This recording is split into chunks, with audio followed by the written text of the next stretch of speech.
Hi everyone and welcome to the next episode of the HeelanHub podcast, the show for small business owners. I'm Dan Heelan. On today's show, I'm finally again joined by a special guest, and it's not your first time on here, is it, Kay from Peas in a Pod? No, it's great to be here though. It's always a treat. Yeah, good. Well, I'm pleased to have you on. So Kay's here to talk mainly, I want to talk about people. So I think one of the biggest frustrations that clients of ours have, which are all small business owners, is that they'll say a couple of things that's quite a common problem. One of it is we're going to talk about the fact we lack time. And then the second one is normally as the business grows, they end up saying, but I can't find good people. Where are all the good people? It's impossible to find. And that is the title of this podcast. However, as I think we're going to find out, you don't necessarily need to find them, I think. I think it might be that they're actually sitting around in your business somewhere and we want to get the best out of them. So I look forward to getting into that. So let's get on with it. Right, so Kay, if anybody hasn't heard from you before then, what do you do? Why should we listen to you? Go. So I'm Kay, one of the co-founders of Peas in a Pod Consulting, co-founded with my business partner Rebecca almost 10 years ago now. And I have been supporting small business owners for almost all of those 10 years with culture, leadership development, performance optimization, performance management, or when things go wrong, coaching. So I think I've probably up to the hundreds now of small business owners, definitely up to the thousands of employees and individuals. In my life previous to being in HR, I was in welfare to work, so helping on the other side people through their career transitions and back into work with multiple barriers to employment. So people at work has been my whole working life. So I like to think I know a little bit.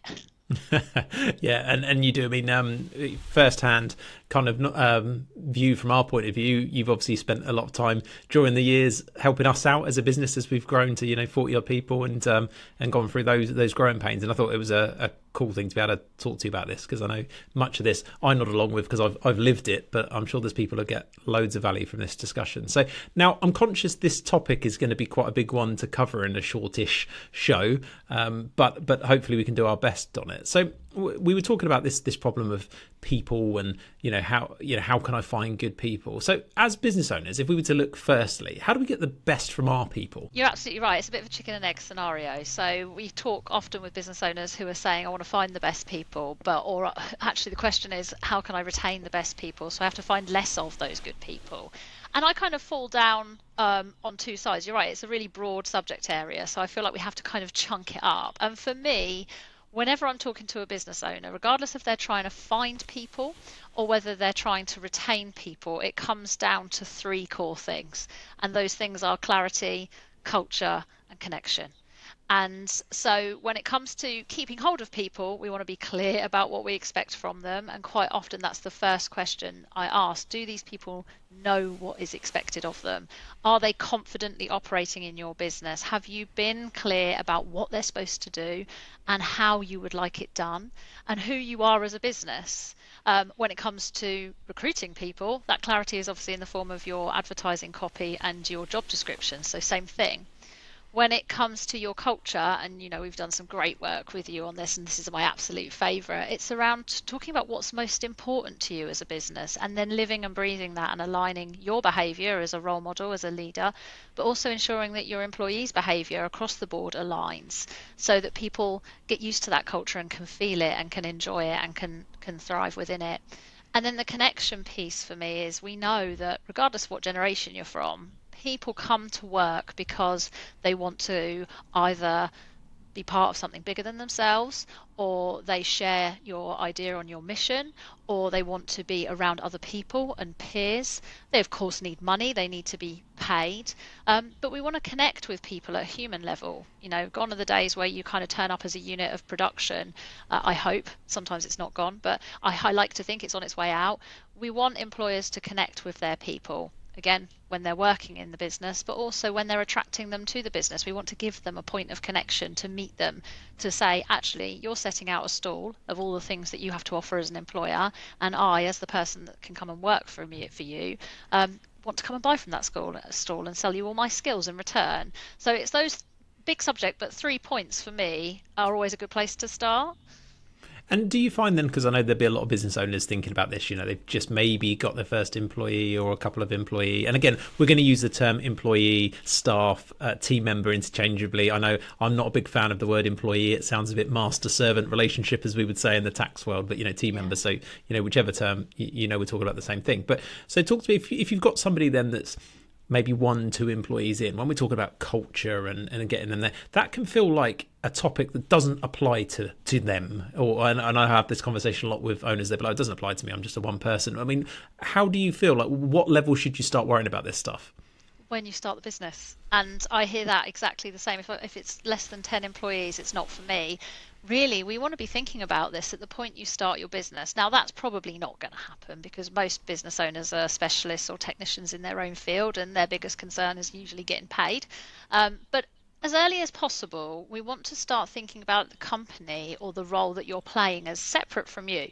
And I know that you'll be talking about this from kind of the finance and tax purpose, but for me, it's about it having an identity. It's a living, breathing sort of thing, sort of being that is outside of the business owner. So now, ordinarily, in small businesses and micro businesses, the values of the business owner will be really similar to the values of the organization. That makes total sense, right? You set up a business doing the thing you love, you're going to want to put your stamp on it, and that is absolutely fine. But in order to create a thriving team, we're usually going to have to scale through people. And that will be perhaps our first employee or even a VA or a contractor that's going to come in and do some work on your behalf. And it's really important at that point to think about not just what it is you're going to need them to do. That's always the bit people think about. I need somebody to come in and do my invoicing, or somebody to come in and do some admin in my social media for me, or whatever it might be. So we think about what a lot, but we rarely think about who that person is going to be or need to be in order to be able to represent the organisation in the most effective way, in a way that's congruent and aligned to who the organisation is. So I like to get business owners playing with this idea of values, even if it's just based in their and grounded in their own personal values really early on, because if you can then get that right from the first employee, you can learn and then build on it for the second and third and fourth. That doesn't tend to happen, as you can imagine. What tends to happen is when you've got 2, 3, 4, 5, 6 employees, sometimes up to about 20, as a business owner, you can still touch everybody, just about. You can kind of keep control. But the more you scale and the more people you bring in, the more heads you add, it starts to feel like quicksand going through your fingers and you can't quite touch everything anymore. And that's when people tend to realize, as business owners, we haven't necessarily defined all the aspects. We haven't been clear. We haven't given clarity about what is expected to work in this business. So short answer, day one. And what do you think? So if somebody's listening to this now and they've got a couple of employees and they're growing, is there a practical exercise they should do with this kind of thing? Yes, and it's fun. It should be fun. So I think it starts from within as a business owner. So I myself am part of a partnership. So I did this as a two. But if it's just you on your own, or you have, perhaps a few of you that have started together, whoever the founders are, get together and reflect on what matters to you about the way you do your work. So who you are as an individual and what really drives you as a value system. It's not very often we sit down and ask ourselves that question. What do I value? But there is a hack to this. You can think about what is it that gets you passionately angry. So what is going to make you rage? There's a value in there somewhere. So when you think about getting really, really angry or filled up with joy, that's because a value button has been pushed. So starting to get that information out of your head and onto a big bit of paper or some Post-its or a Google Doc or a Word doc, just dump down what your personal values are, and then start thinking or noticing or get feedback on how they're showing up already. So it might be something as simple as, we really value exceptional customer service, which means even if we clock off at 5, we don't leave until 5:15 because we haven't tidied up the yard, or we haven't got that invoice off to somebody, or we haven't answered the question that we promised we would. So you'll notice there I'm talking about a value, and then I'm talking about the way I behave to demonstrate that value. And where there's only a certain number of values, the way we behave to demonstrate them, those possibilities are endless. So it's important to do both parts of the task. Think about what you value, and then think about how that shows up in your organisation, and just start to put in place maybe 4 or 5 words that matter to you as values that you would want anybody, core values, anybody, no matter whether they are going to be a team member, a fixed term team member, a permanent team member, a manager, you will have them in that person, and it's non-negotiable. They're core. And you only really have to have 3 or 4. Okay, so let's do it. Let's do an example then. So you and I set up a business tomorrow. Okay, what annoys you? What are you putting on the list?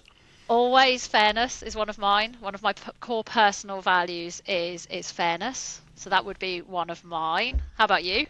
Good question, actually. What would I do? Well, I think you know this from our own business. You know, I'm a big fan that we all learn together and that we should learn very, very often. So, you know, we've got the value of learning together and often in our business. But because I think if you take the reverse of it, using that exercise, what would annoy me, I guess, is if somebody wasn't constantly developing their skills. You know, I want people. We work in a knowledge industry, and as anybody who's listened to this podcast will know, I love this stuff. I spend my life surrounded by it and interested in it, and I want to see that in other people. So yeah, that would be in mine. So are you saying then, from a practical point of view, then this is the kind of thing, right? We go in, figure out, and just reverse engineer it to be like, okay, these things annoy me. That means that I care about this thing. Yeah, I care about this thing. So what do I want to do to make sure I uphold it? So what I really love about your example there, and we're really similar, is yours was I want people to be developing, but you didn't put learning as the value because you can't really act on that. You have to learn. You have to do something. So learn together and often, which means to me, I'm hearing that and thinking, and knowing you as I do, I don't want people to be scared to ask a question. I want to be able to share the knowledge in the team brain. I don't want people to feel like they have to work in isolation because I know that that's going to give my customer the very, very best experience. And it's the same with us. I talk about fairness, and I could have fair as a value, but our value is no power plays, because in HR, often you can give advice and for whatever reason, people aren't ready to hear it. But we need people to be able to come back to us and tell us when things have gone wrong. And the last thing they need is for us to lord it up over them and act in an unfair way. So no power play. So you can get creative and have loads of fun. There's endless possibilities. But yeah, make it mean something to you, to the people who are already there, and make it, there's 3 things. Memorable. So everybody should remember it. Portable, it should be able to go anywhere. Internal facing, external facing. On Christmas trees is one of your examples that I've seen, on the wall, wherever it needs to go it can. And no longer than a tweet as well, so that people are more likely to remember it. And emotional, and all that emotion is that point of connection I talked about. It should move somebody to action, and we don't move to action because someone tells us to. We move to action because we feel what they feel and we believe what they believe. So if it hits those 3 things and you put it through that filter, then you're off to a flying start. And then I love that. And now, as somebody who's seen this benefit over the years of it really in action, I think we've still got people who'll be listening to this now going, yeah, it sounds a bit, woo, like up here, like, this, because we all deal with business owners that had it. And I remember when we first went on this journey ourselves, it's like, I have to think about what? I have to think about vision and mission. I don't know, it all sounds a bit too, like, almost grand, doesn't it? We're not some giant corporate. But talk to me about what benefits you've seen then of the organisations you've helped doing this, when they do this properly. You're absolutely right. There's, the people like me who are a little bit woo-woo, who thinks I'm going to do this because it's the right thing to do. It sounds really fun. I want my organisation to have a sense of identity. I want people to love coming to work for me. And then you have people on the other end of the scale who are like, this business makes money and I need it to make money. And I'm setting it up. It's a means to an end. I'm not in love with it. It's not my entire passion, but it pays the bills and it does a good job of it. And I have space for everybody because I think well, whatever your own personal mission is, whatever your personal motivators are, still to grow the business, to have a profitable business, you need to be able to scale, usually through people, or by providing something good to a customer and someone that's prepared to pay for something. And value should be outwardly facing and internally facing.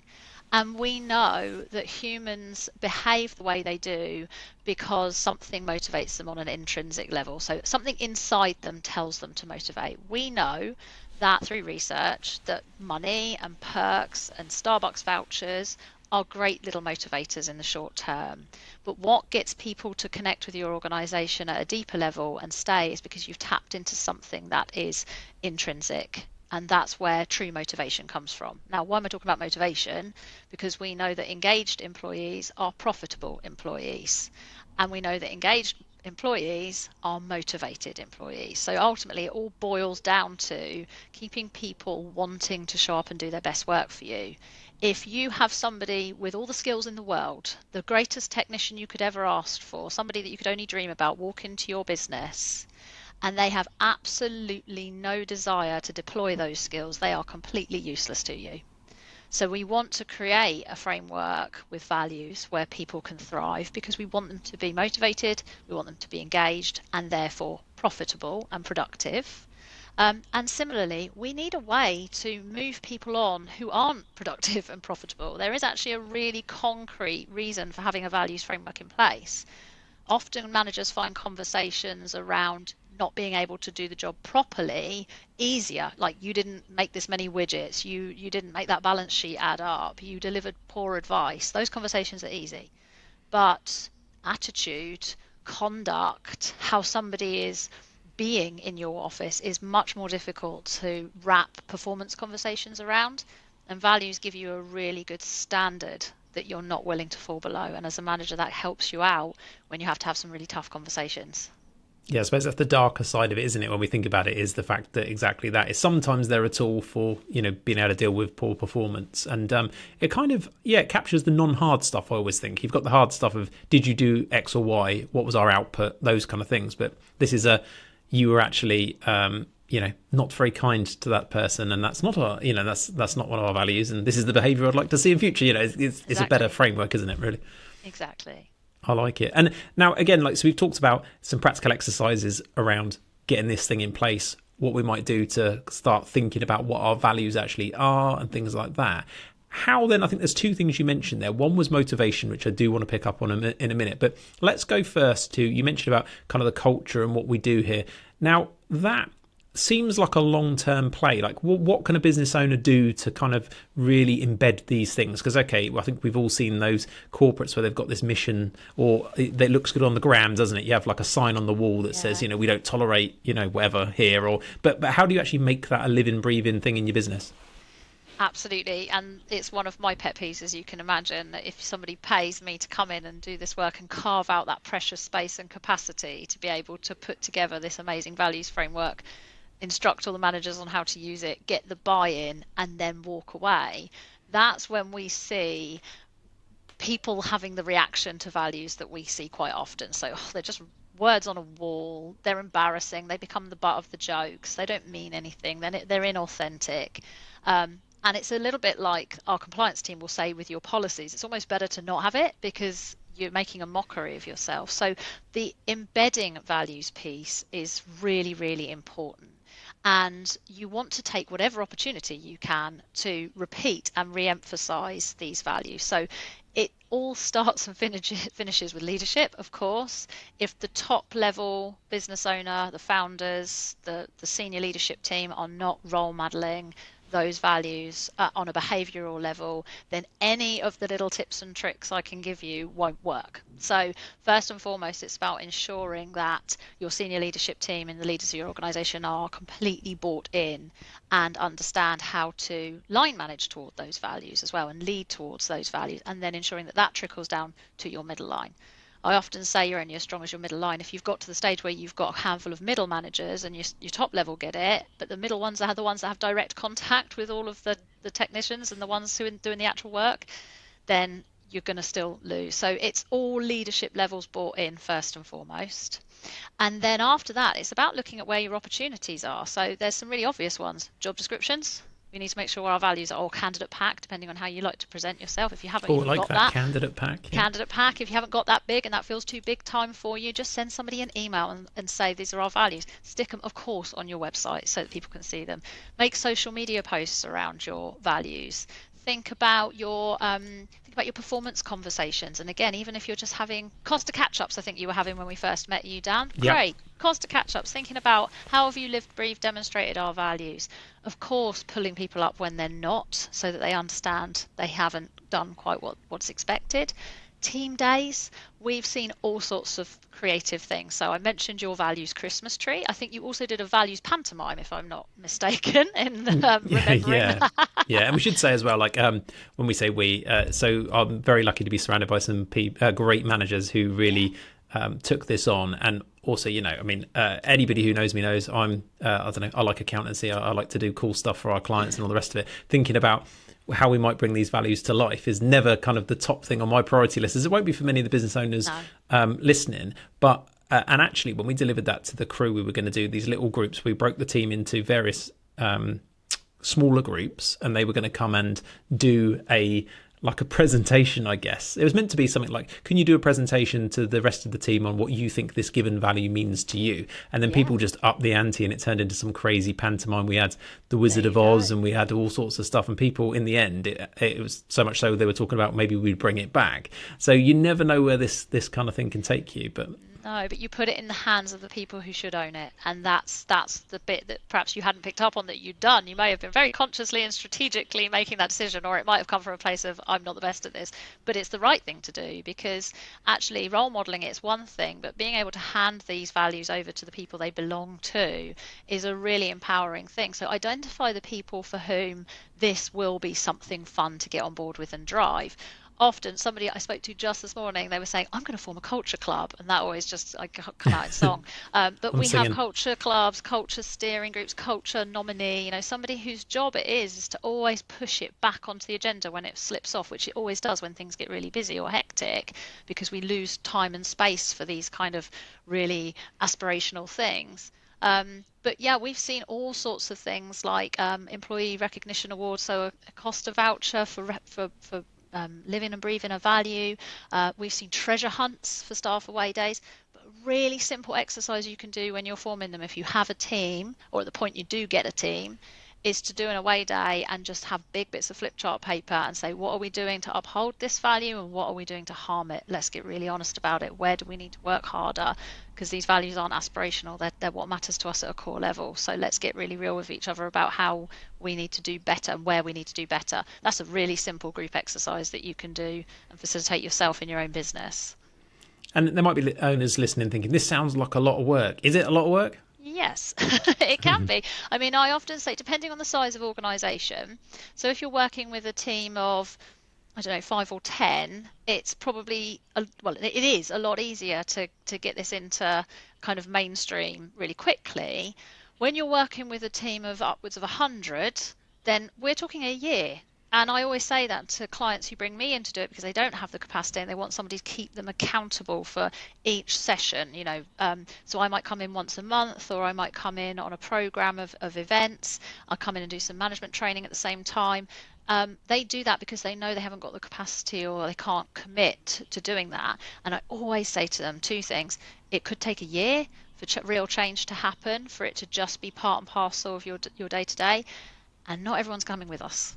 So if you're not prepared to do it right, if you're not prepared to take those two things, one, it's not short term, it's long term, and two, and it's not a magic quick fix, and two, not everybody will come with you. And if you're too scared to lose people, then we have to really think about what we're doing. Yeah, it's an interesting one, isn't it? And it's so true, unfortunately, as I don't think everybody does come with you. But what I've found out over the years is there is some pain associated with that sometimes when you realise that's the case. But I've never seen a situation where it didn't work out for the better, either in our own business or with clients who we've worked with. And I think as well, the other thing about this is that we say about it costing time. I think it's worth, as a numbers guy, it's worth looking at actually what's the financial impact of this. And anybody who's been through a constant cycle of people or a recruitment process, that's almost certainly going to be more expensive. I mean, if we just forget recruiters' fees, if you're in the world of reusing recruiters, if you think of the downtime, the ad spend maybe on your Indeeds or other websites are available, but these kind of places to put it out, all the things that go around it, the interview time, the process, like there's all this stuff, and then you got to train them when they come in, and there's all that downtime of both the person training them plus their wages while they're still training and probably not being as productive. So if you take all that into it, actually spending some time on your with your management team or with yourself and a couple of colleagues building that and doing some of these things you say, sounds like a decent trade-off to me. It is, and there are some, as I said, there are some kind of cold hard benefits. So we know that by engaging in these sorts of activities and by onboarding people really thoroughly and using and thinking really carefully about your hiring processes, but also your settling in processes and then your retention processes, we know you're 82% more likely to hang on to a staff member. That's huge. That's mad, yeah. We also know that the cost of disengaged employees globally is into the trillions. So there's a lot of unhappy people at work. And the query you started off with was, I can't find good people. Well, whose job is it to decide what good is? and help people understand, because you mentioned about it never being a tragedy when somebody moves on for you as a business owner, but also for the person, because we want to attract people who buy into what we buy into, believe what we believe, want to do what we want to do. We actually want to repel the ones that don't, energetically repel them and move them on, not because they're bad people, but because there just might be a misalignment, and actually they would be happier working somewhere else with different values. So I know it sounds really idealistic, and we have to be aware of the commercial aspects of it, but actually we know that this stuff pays off when it comes to keeping hold of those good people and finding those good people, because you've taken the time to define what good actually is. Yeah, absolutely, absolutely. And you mentioned about engagement, and I think we also see if we took engagement alongside productivity. So I've seen probably for as long as I've been doing this, over 18 odd years, I've gone to different accounting conferences, and productivity pops up all the time. You hear an economist speak, and they'll say UK productivity is not very good, and it's kind of like, well, what does productivity really mean? You can define it in lots of different ways, but it's been a constant throughout my working life. And I've seen resurgences of it in over the last few years in the, say, like the Financial Times, because there's all the discussion around hybrid working from home, what's better, 4-day working week, all these different things being tried to increase that. And this, for me, comes alongside very much productivity, but also motivation, and that motivation and how it links to productivity. So talk to me about motivation. So that's the other thing owners will say is, I just can't seem to get them motivated. They just don't seem motivated. Like, what should we do? Yeah, I mean, for me, I like the simple definition of productivity: right people doing the right things at the right time, right bums in seats, and you get to decide what right is. Um, but as I say, to enable people to feel like they want to deploy skills, they have to feel motivated to want to do it. Otherwise, they just won't, or they'll do it to the bare minimum. We see that quite a lot, that kind of presenteeism type thing that's happening. We see that, the quiet quitting stuff. Those are all symptoms of people whose motivation is on the decline. Now, you mentioned things like the hybrid work. Quick, let's do the hybrid work in. Quick, let's do the 4-day compressed hours working week. Quick, let's get a petting zoo in, was one of the fun things I've heard. Yeah, that's great. They're all solutions. They're all solutions. And you wouldn't decide to put 4 new tyres on your car without having a fairly good idea that the tyres were the problem. You wouldn't decide to drive a huge journey without putting the right fuel in your tank. I mean, that's all motivation is. Motivation is fuel, it's energy. It ebbs, it flows, it changes over time, it's dynamic. And of the 9 different directions that motivation travels in, and we know there's 9 different directions, money is one. Flexibility is another one. So what about these other 7? There's other things that drive people to want to be able to come to work and make a contribution: a sense of belonging, ability to, an opportunity to learn and share that knowledge, stability, predictability, certainty. So these will matter to people on an individual level. So when I use the tool that I use to measure motivation, it's to be able to tell an organization, this is how your organizational motivation is mapped. So as an organization, these are the things that we are most motivated by, and this is the things we're least motivated by, so we should watch them because they may cause us a bit of trouble somewhere along the line. You can do that on a team level, but crucially when we're talking about individual motivation, for somebody to understand and for a business to understand what actually motivates someone on an intrinsic level, you can then start to create reward strategies around it, you can have conversations around it, and you can start to influence how willing someone is to make a contribution in your business. So motivation is actually quite complex as a subject area, but we kind of use it quite flippantly as a whole collective term, and often we only talk about it when it's not there, and then we tend to jump to a solution rather than actually working out how people are motivated and how currently overall motivated they are to do a job for you. Yeah, I think it's a weird one, isn't it? Because it comes back to how do you define motivation? Yes. I think there's several ways of looking at that. Like, what does that mean to you? It's that kind of question, isn't it? So Yeah. that's interesting. And if somebody wanted to, on a practical level, what sort of things do you think a business owner might do to kind of help that motivation type situation? I think go across the spectrum. So I mentioned these 9 different ways. Think about all the things that motivate you. So maybe even think about a time you've been demotivated. What was happening? It may be down to the work environment, amount of people that quit because of a broken kettle. It might be because there was hot desking and that felt really destabilizing to you. It might be because there was no working from home or not the option to do hybrid and have that freedom and that flexibility.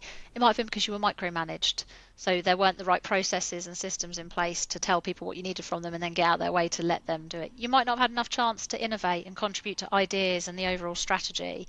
You might not have given people the big picture, so they didn't know they were building a castle because they only saw themselves laying brick by brick for a wall. So it's worth thinking about all of the potential sources of demotivation, a bit down to that reverse engineering again, and then thinking about what you're able to offer, what's right for you as a business owner, what you can afford, what you can do operationally, because there's some places where they can't offer graduate schemes or learning leadership development or flexible working. So what can you do? And the biggest tip, just ask people. Yeah. People forget all the time to just ask the question, what is motivational for you? What's not motivational for you? What's the one thing I'm doing as your manager that harms your motivation? Yeah, it's an interesting piece, isn't it? And I think on top of that, sometimes people aren't always comfy, I think, telling you, or maybe they can't actually define it rather than being comfortable. But sometimes what they say, and in those conversations, you can pick up on, well, what's really the core issues. It's rarely, I think. I don't know. I'm just trying to think back all the interactions over the years with people, but it's rarely, I think, say, for example, money is fairly straightforward. I think if it's money, someone will just say, yeah, like, I don't feel very valued because of X, Y, and Z. They might not say, I want more money, but they'll give you a scenario where it's clearly obvious that that's the case. I think it's more when it's something like status, that they're lacking or they've seen a downgrade in what they appear to be their status or feeling a status. It's actually quite hard to say, oh, it's a status problem. It's normally a description of a scenario, and you're like, oh, okay, there's a problem here with that. I don't know. How would that fit onto it? How would status fit into your kind of framework? It's one of the 9. Yeah, sort of sense of self, but also how you are perceived by those around you. So that would be status, and that would also be self-esteem. So that's going to come into your things like your job titles, but also the kind of tasks and duties that somebody is performing. And again, it means something different to everyone. We've all been in companies where somebody's more than happy to answer the door all the time, and stack the dishwasher, and others where someone's saying, I'm not doing that, why should I be the one to stack the dishwasher? So again, it comes down to an individual level, but you're absolutely right, Dan. To be able to get the feedback, you have to first have the trust and the psychological safety. And if you are consistently having people start and leave, or leave you and you don't know why, and you believe you've genuinely done everything you can to try and keep them happy and had those honest conversations, and they haven't been forthcoming, well, you may well have done everything you could and they were always going to leave, and they were never the sort of person that felt able to share, maybe because of something at your place, but maybe something that happened a long time ago in a different workplace that they're still carrying the baggage from. But it might be worth looking at how psychologically safe people feel to be able to bring stuff up, and doing some work around that if you can and if you want to. Yeah, I like that. And again, we could probably deep dive into that, but I'm conscious as one of the main topic I want to talk about on there. And if somebody says then, if we actually try to answer how do we find them then? So we've talked about that, look, actually, there's probably some latent productivity and power and amazingness that's in your own teams if you just spent the time to really figure this stuff out and get on top of it. And I think as a busy owner, I think it's really concentrating and committing time and or funds to it. So you make the example, HR is never going to be one of those things that, I wake up in the morning and think, yeah, I'm absolutely going to spend the day writing about that or something else. But but my logical business brain tells me that it's super important, and I've seen the benefits of it tenfold, and it's really obvious. But it's like, so in which case, if I'm not going to spend my own time, we still need to deal with that in the business. Same as it is with your accounting. Funny enough, like people will be like, I can't think of anything worse to do than accounting. There are people out there to go and sort your accounting out. I think, but a bit like, it's not quite as drastic with accounting, but there are certain accounting tasks you still can't stop doing. Like there are certain things you as the owner need to be involved with in your own business and with your numbers in accounting. I feel like it's the same with HR. Things have to be led from the top, and as you said, there's all these things in there. But yeah, I think if we've got any busy business owners thinking still, yeah, I'm just, I'm still not sure this is for me. From the experience of working with people who've got this right and our own experience, I think it's the number one thing if you're looking to grow the business that you've got to sort out. Yeah, completely. It's a little bit, it's very similar to what you're talking about with the accounting. I love the fact that your team does pretty much everything, and you've met both Rebecca and I, we definitely are not motivated to do our own bookkeeping and try and figure out our own accounts. But we still have to control our costs, and we still have to make sure we're putting our invoices out, and we still have to make sure that people are paying us on time. And with your advice and supervision and guidance, we're getting better at all of that stuff. But it's no different. It's no different. We have legal obligations as business owners, and I'm not best placed to discuss those because I'm the wrong pea in a pod. That's my business partner Rebecca. But we are taking on legal responsibilities and moral responsibilities when it comes to bringing people into our business. And yeah, it's part and parcel, and we have to find space to do it or delegate it somehow. When you're small, that might not look like bringing in a company like ours. That might just look like getting clued up and forcing yourself to stay accountable for doing bits and pieces the best you possibly can. It might be that you have someone in your team that's a real people person. Anything that you can do to look after your people is going to be time and money well spent, as far as I'm concerned, because you're absolutely right. Finding them, training them, replacing them is very, very expensive, and you feel that tenfold in a small business from my own experience. Yeah, I think it's very destabilizing for everybody involved if you have a turnover of people like that. So, yeah, I mean, to me, seeing it play out over the years and seeing the numbers, and this is the key, seeing the numbers effect on it, Yeah. it's just so obvious what you have to do. But it is, I don't know if it's the most difficult, could be. I'd argue it's probably the most difficult thing to do because humans dealing with human beings, all these different, as you say, value clashes, motivational differences, small nuances of how you communicate or how you don't communicate. Like there's so many things. I mean, it is probably the hardest thing to do, but probably the one with the most impact. But let's say then that, okay, we're going to go and give that a shot and we get all that right. And actually, let's just say it's for good reasons. We need to go and hire. Let's not pretend we've fallen out of everybody and we need to replace them. Let's just do the nicer one. So we're going out and we're growing. Have you got any? I know you guys get involved with some recruitment. Have you got any good best practices for? I suppose it's not just finding people, because anybody can slap a Indeed advert up and do some interviews. But like, how do we find these people that share our values and are going to be with us a while? So right back to where we started, clarity first of all, scope the role and be really sure about what it is you're looking for. So often you feel the pain as a business leader and you think the quick answer is to go out to recruitment, but really scope that job description. Talk about who you are as an organisation. Mention your founding story if you want to. Talk about what matters to you on a values level. Write down the technical competencies, the responsibilities that this job entails. Don't sugarcoat it, make it real.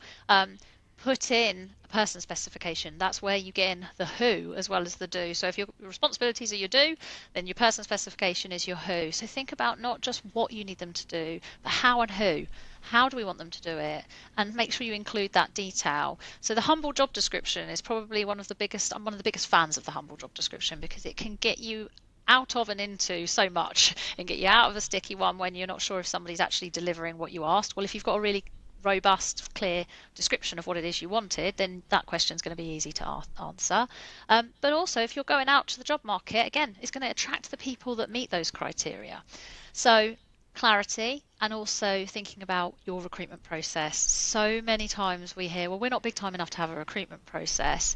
Even if it is a 45-minute conversation, not a meet in the pub, not a quick phone call, not a wander down the seafront, have some sort of structured assessment process whereby just because they say they can do all those things on the job description, it's your job to figure out whether they can. And I say the simple way of doing that is to use the STAR method of interviewing. Again, anyone can do it. It doesn't require a HR person. Okay, you tell me you can do this. What's the scenario? What was the task? What was the action? And what was the result? If they can tell you that confidently, you've checked that they can actually do what they say they're going to do. So have some kind of assessment process. And then the biggest thing is the settling in. Make sure once you have appointed and you've gone through that process, and I could talk all about recruitment all day long, but those are just some basics, quick wins, but make sure that somebody is welcomed into the organisation and that you have enough time to spend with them in those early 30, 60, 90 days so that you can assess, and this is going to become even more important as things change, legal changes over the course of the coming months and years. making sure that you are confidently able to confirm that person in post at the end of a settling in or a probationary period is really, really, really important. So that clarity piece, that's how that applies. You're absolutely right. Once you have a great advert copy and a job description, you can slap it anywhere. We can all use Indeed. We can all go on LinkedIn. We can all put a postcard in a newsagent window if anyone still does that. But we know that 85 to 90% of jobs are hidden. There's a hidden job, massive hidden job market. That hasn't changed much over the course of the last 10 years. So we want to be able to go out to our networks. We want to make sure that we're talking to people who are trusted, to look for people. Of course, you can use your recruiters. I think the key point for me is go wide with your job advertisements, but make sure you've got a nice tight funnel to bring it down to the person that you really want at the end of the day. Yeah, I love that. And I think it's particularly painful as say you get your first employee or your second employee. I think to get this kind of wrong at the beginning. I mean, no one knows what they're doing ultimately, so you figure it out as you go along. But hopefully, if they implement some of the tips you've mentioned about and be clear about what our values are, and use those during that process to kind of, I don't know, internally score or maybe externally score the person you're speaking to against, so you can get a feel for whether you'd want to work with them long time. Because I think there's nothing that I think that's most often when I talk to owners about, well, why do you think the person's not good enough? Normally it is to do with more of a values clash. There's something there that's not quite actually sticking with them. And you think, well, okay, it's hard in an interview, isn't it, to get this right? Yeah, it is hard. And also, most of us started businesses because we love what we do. We didn't actually sort of sign up to lead an organization and be a people manager. And I like to call those accidental managers. It's like, oh, gosh, I started this company and I'm having loads of fun. I'm now too big to do it on my own. I've just become a manager. Congratulations, had no prior training. Maybe you've done it before. Great if you have. But in your own business, I think it's really different. Yeah, I think you're right. And it's also your baby as well, isn't it? So it's important. And if somebody's looking to get better at some of these things, maybe they want to do some further reading, some further listening, is there any kind of resources you'd recommend? Yeah, we've got some stuff on our website, so you can go to peasandaPod.org.uk if you want to have a look there. Oh my goodness, resources. I mean, ACAS is a good start as well. There are some free resources. I'm a fan of AI, just use it really carefully. And for the culture stuff, it can be a really helpful assistant. So thinking about some AI prompts around writing your job descriptions and your interview scripts and your values and how to bring those to life, that would be something you could absolutely use AI for, and kind of set up a little project and get that on the go, and it will help you save a little bit of time. There's so many different leadership podcasts around out there that I enjoy. It's just finding the one that speaks to you, really. Yeah, I love that. And just thinking about, and this is, I'm conscious that I'd give you no notice at all about this, but have you got a anonymized, I suppose, final, I think, success story and or a horror story that you could do where these has gone wrong? Because I think sometimes we need, as owners, to really frame this in this is the potential upside or this is the potential downside, to really give us basically the kick up the behind to kind of do something about it. So is there anything you could share with these? Yes. So I had a wonderful, quite recent client who I came in to do my pathway. That I tend to do this as a pathway. Go in, bit of an audit, find out what's going on, and then I'll come in over the course, as I mentioned, of a handful of months, depending on the size of organisation, and I'll strengthen the senior leadership team around this values and this strategy that we kind of put together. So helping to create what I call a driving path and a guiding path for those managers to use then with their employees. And this was a company they were just really up for this stuff. So they were really easy for me because I just come in and they were always pleased to see me, and they always did their homework after every single session. And they came back to me a few months after I had finished, and I was just checking in with them.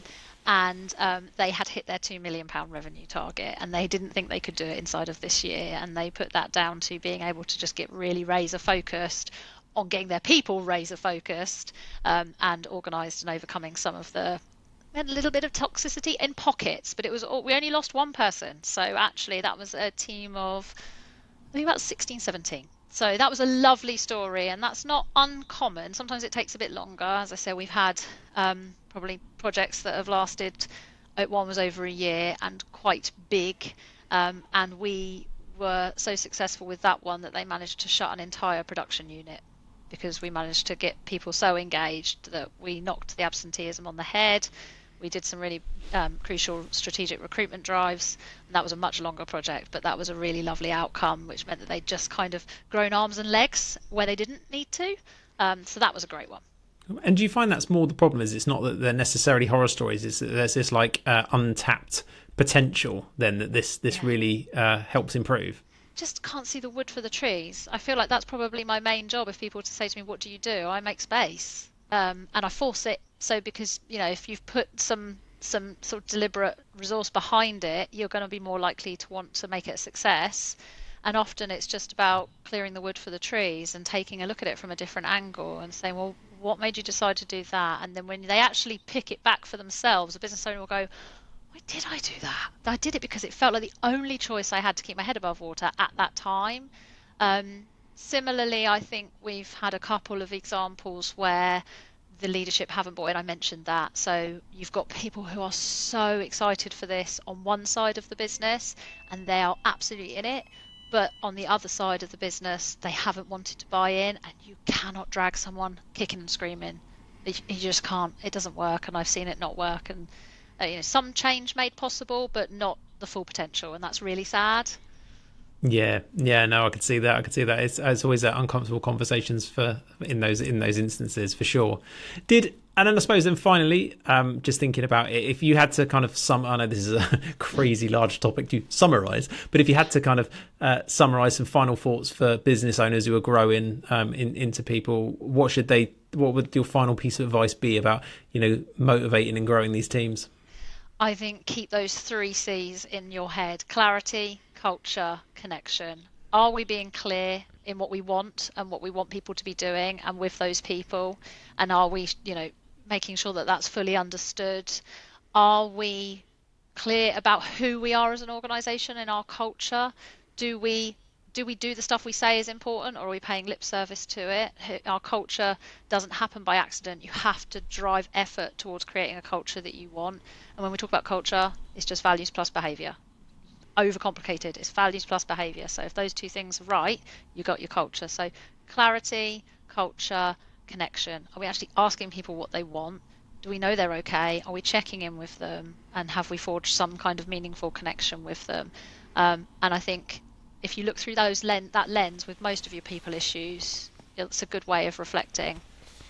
Yeah, I love that. I think particularly around the clarity, I think most owners could start there, couldn't they, as an exercise, as you started in this podcast. Let's get some clarity about what are the things we're looking for, and what does that look like? So love that. Well, Kay, finally, how do people get in touch with you and your great business if they want to any more support in this area? Well, we've got a contact form on our website, which is peasinapodconsulting.org.uk. I'm on LinkedIn, and I am trying to get much better on LinkedIn, as is one of my clarity goals. So if you want to find me on LinkedIn, it's Kay Coombs, Peas in a Pod, and that's probably the easiest places. Or Google us, and our phone number will come up, and give us a call because we love a chat.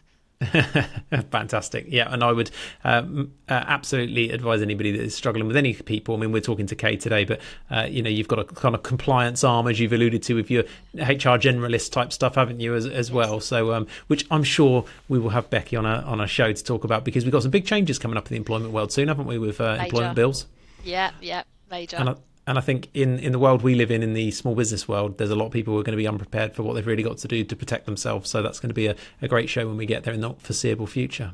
Well, thanks, Kay, for joining us. And if you have found value in today's show, do make sure to subscribe via your favourite app so you don't miss an episode. If you get a few minutes, if you could just drop us a review, it really helps our visibility. That'd be great. Really do appreciate it. Like reading those as well. For more business insight and tax tips, be sure to connect with me and my great team across all the social media channels, including, of course, YouTube. You can get our main channel there at Heelan Associates that's got 430-ish and counting videos at the moment, or you can watch this podcast back with me and Kay talking at the HeelanHub channel. Just stick HeelanHub in there. You can also, of course, get us on Instagram, Twitter, LinkedIn, and of course TikTok at the moment. That's been going quite well and been a lot of fun, and Facebook. You can also sign up to our 2-weekly HeelanHub Herald, which is an email direct to your inbox with more insight and tax tips. You can do that if you go to HeelanAssociates.co.uk, scroll around for a bit, and there'll be a pop-up and you can just stick it in there. If you do want to get in touch about anything specific on the podcast, you can do so at info@HeelanAssociates.co.uk. But that's it. Have a profitable and tax efficient week, and I'll see you in the next one.